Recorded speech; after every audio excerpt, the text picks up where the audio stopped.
కోటి కోటి తలంబ్రాలు 15వ మహాయజ్ఞానికి శ్రీకారం చుట్టారు. తూర్పు గోదావరి జిల్లాకు చెందిన శ్రీకృష్ణ చైతన్య సంఘం అధ్యక్షుడు కళ్యాణ అప్పారావు. భద్రాచలం శ్రీ సీతారామచంద్ర స్వామి వారికి ఏప్రిల్ నెలలో జరగనున్న సీతారాముల కళ్యాణ మహోత్సవానికి సమర్పించే కోటి కోటి తలంబ్రాల వరి విత్తనాలకు కళ్యాణ అప్పారావు బృందం పూజలు నిర్వహించారు. వరి విత్తనాలను భద్రాచలం తీసుకువచ్చే స్వామివారి పాదాల ఎదుట ప్రత్యేక పూజలు నిర్వహించారు.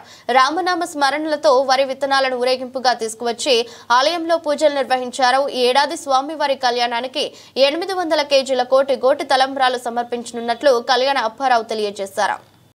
శ్రీరామతత్వాన్ని ప్రచారం చేయడంలో భాగంగా శ్రీరామనామ జ్ఞానయజ్ఞాన్ని ప్రారంభించి 15వ కోటి తలంబరాల జ్ఞానయజ్ఞంలో భాగంగా కోటి తలంబరాలకు అవసరమైనటువంటి 800 కేజీలు పండించడానికి అవసరమైనటువంటి వరి విత్తనాలను ఈరోజు భద్రాచల శ్రీ సీతారామచంద్రస్వామి దేవస్థానం సన్నిధానానికి తీసుకొచ్చి వరి విత్తనాలు పూజ చేసి పట్టుకునెళ్ళి తూర్పుగోదావరి జిల్లా గోకవరం మండలం అచ్యుతాపురం గ్రామం సర్వే నెంబర్ 16/2లో ప్రత్యేకించి పంట పండించి ఆ పండినటువంటి ధాన్యాన్ని 5 రాష్ట్రాల్లో సుమారు 5,000 మందికి ఇచ్చి గోటితో ఒలిపించి కోటి కోటి తలంబ్రాలు సమర్పించడంలో భాగంగా ఈ క్రతువు కొనసాగుతుంది. రామనామ ధ్యానం ద్వారానే మనిషికి శాంతి సౌభాగ్యం ఉంటుంది. కర్మ నుంచి కర్మ పుడుతుంది. అది మనిషికి ప్రెజర్, పొల్యూషన్, పీస్లెస్ లైఫ్ ఇస్తుంది.